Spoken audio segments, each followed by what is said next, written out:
Hello, my name is Dr. Dewan S. Raja. Today I will discuss about the skeleton of the hand. The skeleton of the hand consists of 27 bones, 8 carpal. These are the carpal bones. Okay, these are the carpal bones, and these are the metacarpal bone. These are the phalanges. Phalanges in the thumb, we have 2 phalanges. Other finger has 3 phalanges each. So we have total 27 bones, 8 carpal, 5 metacarpal, and 14 phalanges. Anatomical position, the phalange, the carpal bone should be proximal, phalanges should be distal, and the palmar surface has concavity, and the first metacarpal bone is the shortest, strongest, stoutest bone, and it lies laterally. Okay, we got that.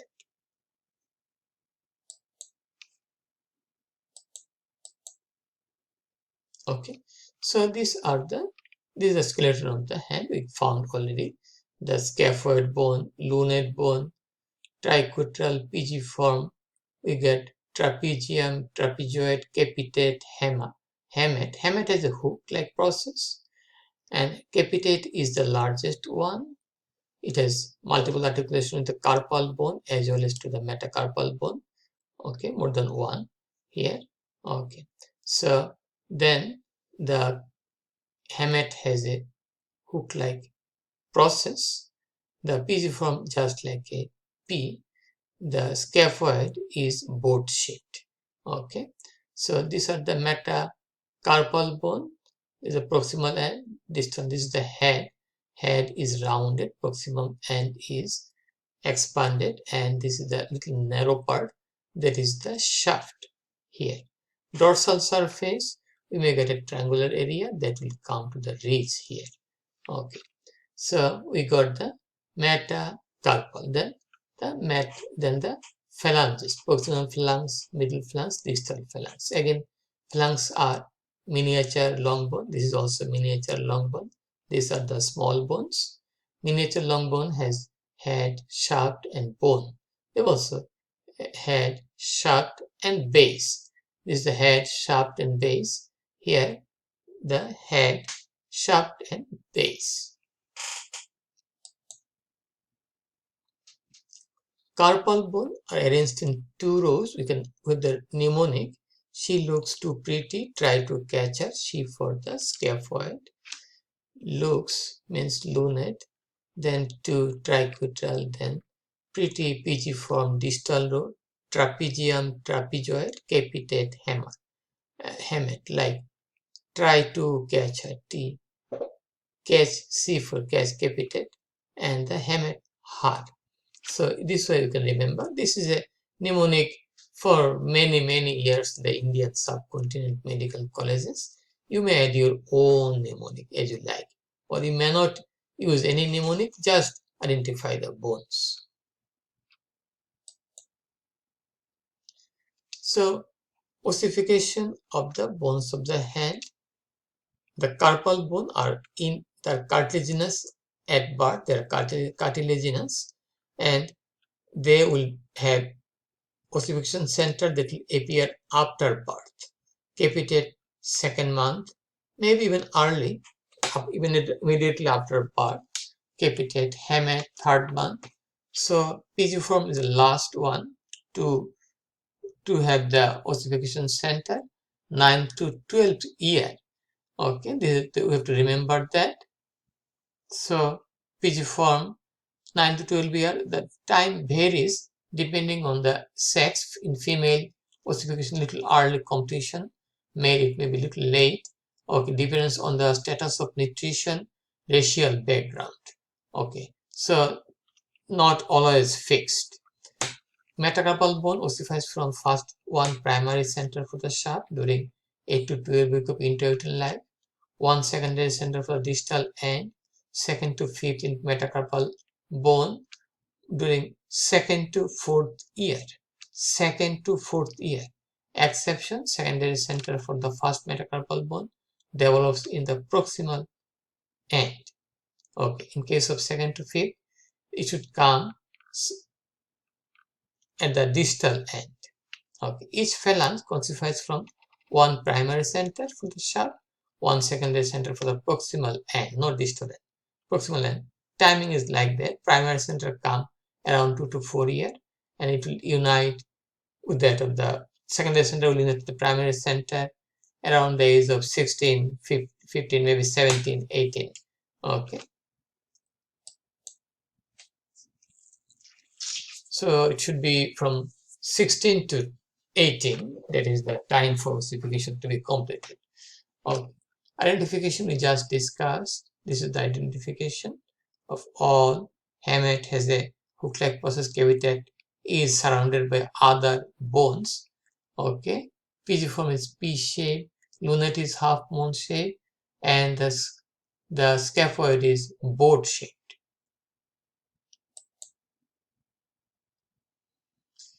There are 5 metacarpal from lateral to medial in the anatomical position. We always hold this way. This is the lateral bone, so this is the right skeleton of the hand. From lateral to medial side, they are number 1, first to fifth. They are miniature long bone, parts of the metacarpal bone head. Okay, metacarpal bone head, base, and shaft. This is the head, base, and the shaft. Okay, metacarpal bone, special characteristic of first metacarpal bone. This is the first metacarpal bone. It is the stoutest, strongest, shortest, lies laterally. Okay, does not articulate to the second metacarpal bone. The first metacarpal bone is rotated medially through 90 degrees relative to other metacarpal. That will give us a lot of movement advantage. Okay, like that of this is the joint between the metacarpal and the phalanges. Okay, our movement occurs. These include also the carpometacarpal, first carpometacarpal, that is a condylar band of synovial joint that is essential for movement. Okay, the carpometacarpal joint. Okay, so you got first metacarpal bone is rotated medially through 90 degrees relative to other metacarpals. Okay, got the phalanges. These are all of the phalanges. Look at the jointed wrist joint. This is the wrist joint, and this is the ellipsoid band of synovial joint. Intercarpal, we have the carpal bone, intercarpal, carpometacarpal. Okay, carpometacarpal, maybe even carpometacarpal. She has open ear defecation tendency, maybe according to the history. Okay, we got that. So these are all our plain type synovial joint. First carpometacarpal joint is a condylar variety of synovial. First carpometacarpal joint is a saddle type of synovial joint. Metacarpophalangeal joint. These are condylar variety of synovial joint. Okay, how about the interphalangeal joints? Okay, so again try. Wrist joint is the ellipsoid variety, intercarpal, carpometacarpal, second to fifth, and intermetacarpal joints are plain synovial joint here. Metacarpophalangeal joint are the condylar variety of synovial joint. Interphalangeal joints are hinge. These are the interphalangeal joint. This is the hinge type of synovial joint. Clinical anatomy. Yes, hand may go through violence, damage, okay, or any part of the hand may be fractured, but we'll go to the most important. Fracture of the scaphoid. This is the most common carpal bone to be fractured. Problem is that the proximal gate area does not get blood supply. Blood supply coming from the distal to proximal.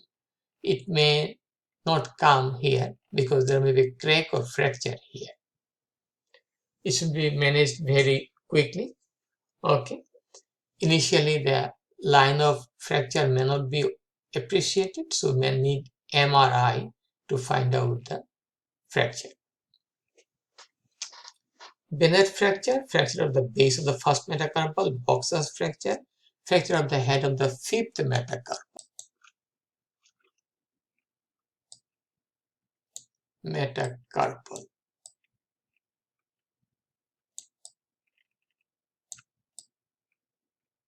Okay, so boxer's fracture, fracture of the head of the fifth metacarpal bone. Okay, this is the fracture of the scaphoid. Okay, this is the fracture of the scaphoid here. And this may not be obvious in a plain X-ray at the very beginning. If there is a fine hairline fracture is present, then we need MRI. Why it is so important to us? Fracture of the scaphoid. Idea is that scaphoid get its the scaphoid get its blood supply from distal to proximal in many cases. Okay, so blood vessel may usually come from distal to proximal. It may be here, it may be here. So whatever may be the region, it is fractured at the waist, and the distal part may not get blood supply due to that, because it is broken by this fracture in many cases. Okay, so it is called scaphoid fracture. There will be pain in the anatomical snub box. You'll get pain in the anatomical snub box. This is the anatomical snub box here. We'll get pain here due to fracture of the. Okay, so this is the anatomical snub box.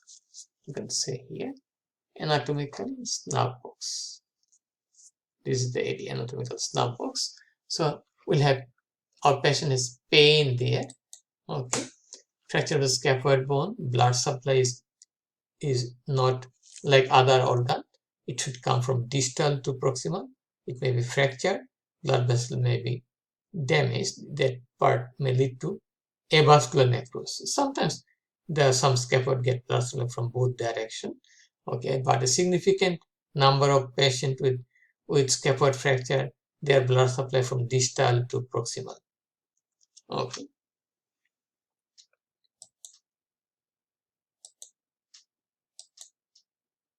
Okay, so we are here now.